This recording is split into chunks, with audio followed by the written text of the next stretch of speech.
ima posebno mesto v bogati paleti avto pri Mercedes-Benzu, ampak se mi zdi, da je zdaj šele s 3. generacijo končno postavil stvari na svoje mesto.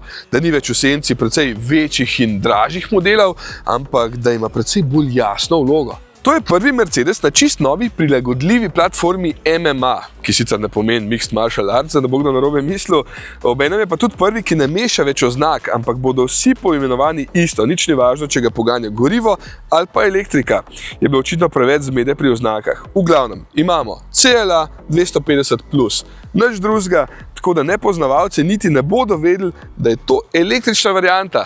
Še bolj zanimivo, vsaj zame, pa je to, da ima električni pogon na zadnji kolesi. Ja, lahko ima dober tudi na vsa 4, če ima 2 motorja, ampak jaz za tega govorim, ker bencinski ima pa na sprednji in zato se ta ful lepše pelje.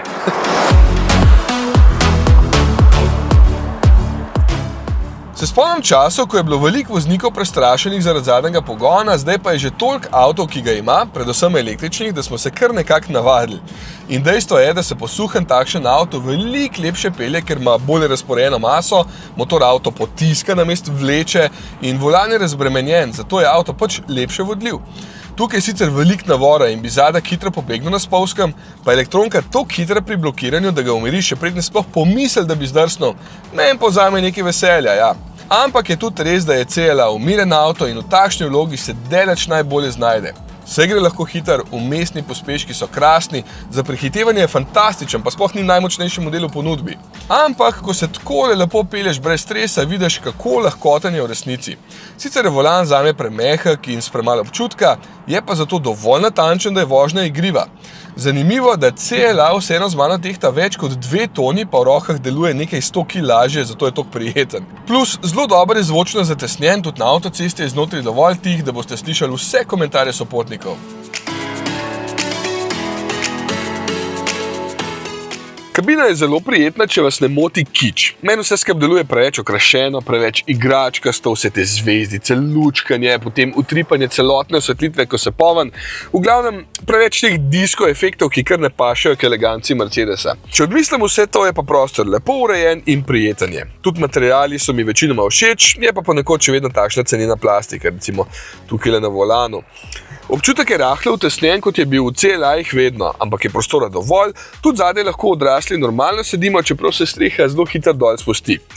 Ni razkošno, ker to ni razred S, ampak ima v imenu črko A, kar pri Mercedesu označuje začetek ponudbe, zato morate biti realni pri pričakovanjih. Tudi pri prtljažniku, ki ima zadaj dobrih 400 litrov, je pa še več kot 100 litrski spredaj, kar je pa res velik. Šipe nimajo okvirjev, kar doda še malo pri prestižu, kljuke pa tudi kar dobro sedajo v roke, ker pri marsikaterem avtu takšne zložljive ne.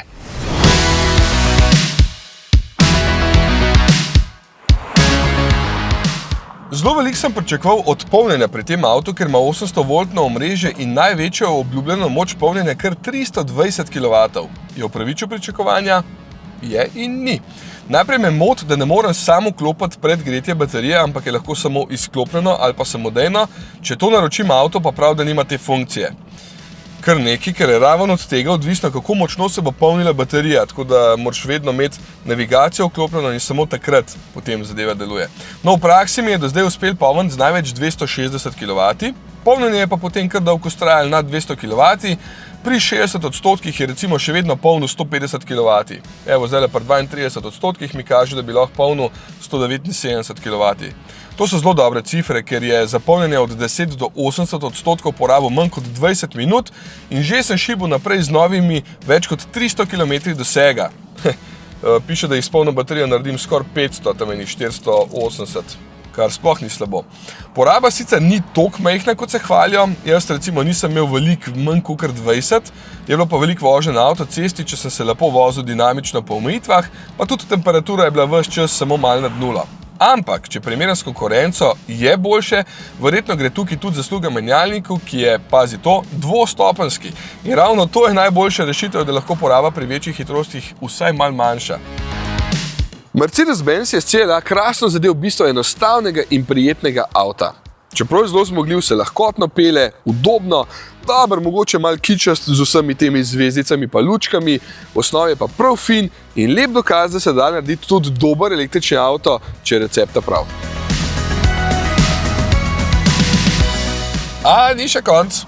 Naši testi običajno trajajo majčkeno dlje časa, kar pomeni, da se lahko vmes tudi vreme spremeni in kar pri električnem avtu pomeni, da se lahko tudi polnjenje spremeni. In to sem mogel pokazati.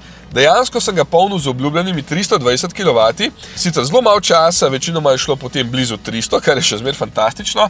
In to pomeni, da sem ga napolnil 25% v samo 5 minutah. To je pa odličen rezultat. In za avto, ki v bistvu niti ni toliko drag, je to kar dober dosežek.